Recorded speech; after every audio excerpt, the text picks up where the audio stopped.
Apa jadinya kalau Anies dan Kang Deddy Mulyadi itu sepaket di 2029, teman-teman? Menurut saya ini sangat keren ya. Kenapa? Karena gini, Anies itu adalah sosok eh, pemimpin yang betul-betul mempunyai track record yang sangat luar biasa, tentunya mempunyai para pendukung yang militan, teman-teman. Demikian juga Kang Deddy Mulyadi atau KDM ini mempunyai basis massa juga yang sangat militan. Dan kedua sosok ini kalau disatukan dalam bursa capres dan cawapres ini nggak kaleng-kaleng, teman. Ini nggak ngotak. Karena kedua tokoh ini sangat serasi, teman.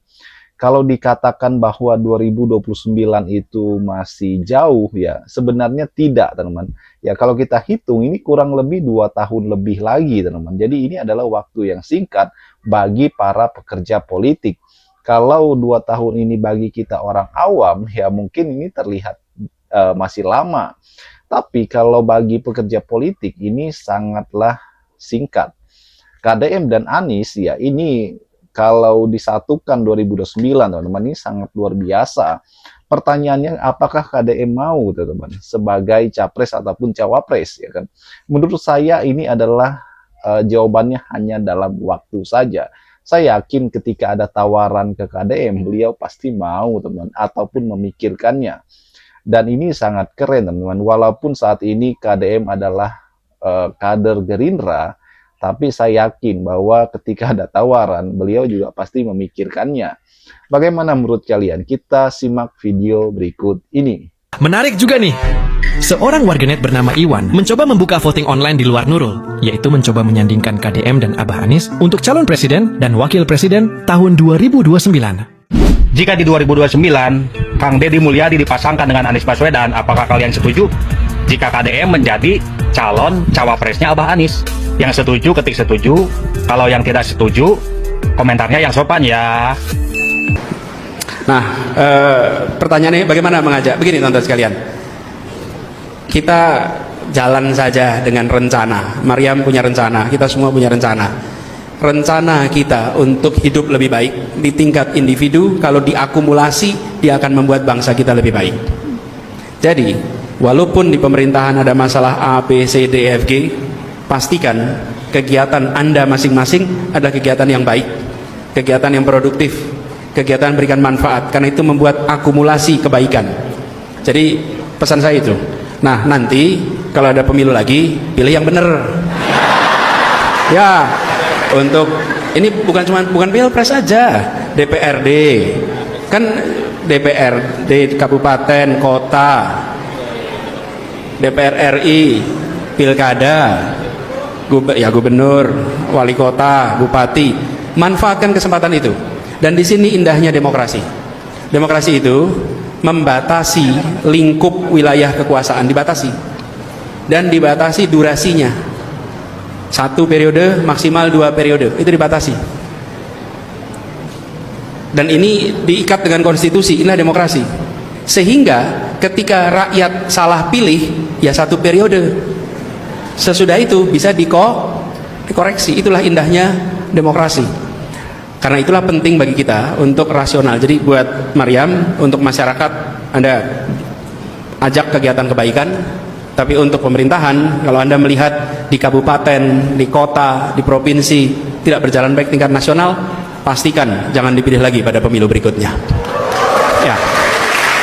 Dan itulah demokrasi. Tapi bila berjalan dengan baik, maka pilih pada pemilu berikutnya supaya demokrasi berjalan baik. Cuman akhir-akhir ini ada yang mau ikut demokrasi nggak boleh ikut. Nah itu tanda-tanda matinya demokrasi. Ini karena di kampus saya tambahin ya, tambahin apa tanda-tanda demokrasi? Satu, adanya oposisi. 2, adanya pembagian kekuasaan. 3, adanya kebebasan berbicara. Itu ciri demokrasi. Kalau oposisi ditiadakan, maka demokrasi melemah.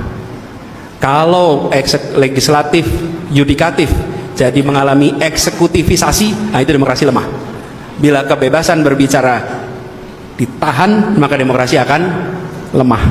Nah, mahasiswa punya tugas menjaga 3 ini supaya tetap hidup. Kalau mau mematikan demokrasi ada 3 juga caranya. Hah? Udah dipraktekin. Ini jangan dikasih tahu, kata udah dipraktekin. Satu, ganti aturan main. Bener nggak tuh? Yang kedua, singkirkan lawan dari pertandingan. Jangan sampai ikut pertandingan. Yang ketiga, kuasai wasit.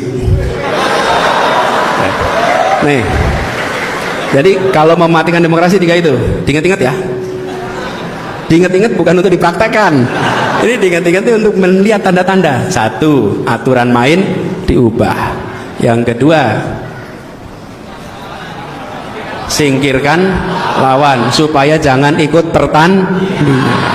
Di Jakarta udah pernah terjadi itu. Terus yang ketiga, wasit dikuasai. Udah, kalau udah begitu selesai. Pertandingan menjadi teater.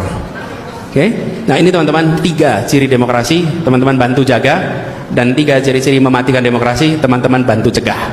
Mahasiswa menjadi kekuatan untuk menjaga demokrasi dan mencegah matinya demokrasi. Soal susah cari kerja bukan salah yang kuliah, salah yang belum menciptakan lapangan pekerjaan. Iya. Jadi jangan salahkan yang kuliah. Insya Allah 19 juta itu kita dukung. Loh, Anda nggak setuju 19 juta lapangan pekerjaan?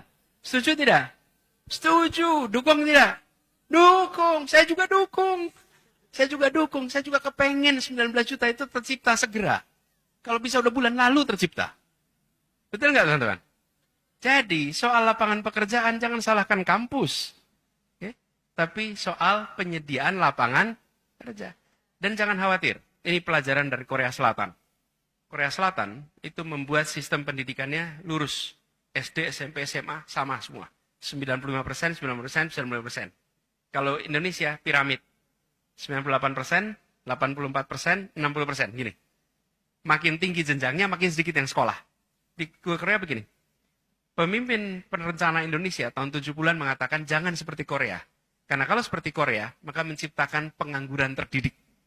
Sudah sekolah tinggi, tapi belum ada lapangan kerja. Indonesia pilihnya piramid. Apa yang terjadi di Korea? Ketika mereka yang sarjana jadi supir, yang sarjana jadi office boy, ya memang betul. Tapi begitu investasi datang, pembangunan industri tumbuh, yang supir jadi manajer, yang office boy jadi asisten manajer. Betul nggak teman-teman? Tapi udah siap. Lah kalau kita, begitu itu ada, orangnya belum ada. Kenapa? Karena pola kita piramid. Jadi yang hari ini sudah sekolah dengan baik, sudah terdidik dengan baik, jangan khawatir. Begitu kesempatan ada, insya Allah Anda akan bisa ambil kesempatan itu. Makanya harus lakukan perubahan. Tahun 2024, teman-teman, kita melihat bagaimana Anies dijegal untuk maju sebagai cagup pada saat itu. Dan ini terlihat sebenarnya bagaimana banyak ternyata orang-orang yang kemudian takut sebenarnya kalau Anies itu mendapat panggung di dunia politik ya. Karena memang beliau mempunyai sebuah track record yang sangat keren, kejujuran yang sangat luar biasa. Ya. Bagaimana kejujuran Anies ini, teman-teman, ini sangat terbukti ya. Pada saat menjadi gubernur Jakarta saja, Anies itu kemudian tidak pernah tersandung kasus apapun ya. Sampai hari ini. Ini artinya bahwa bagaimana beliau betul-betul jenius untuk membangun Jakarta kala itu. Dan apa yang terjadi ya? Itu kan membuat namanya semakin naik, namanya semakin luar biasa, teman-teman. Ya. Dan kalau kita melihat per hari ini, bagaimana Anies Baswedan adalah sosok gubernur yang merakyat ya, sosok pemimpin yang merakyat, teman. Dan saya yakin bahwa 2029 ini ya adalah tahun di mana Anies Baswedan bisa menjadi capres, teman-teman. Dan kita tunggu saja ya kan. Kita lihat juga bagaimana sosok Anies ini ya bisa dikatakan pemimpin masa depan, teman-teman. Bagaimana menurut kalian? Kita diskusi di kolom komentar ya. Sampai jumpa lagi. Salam.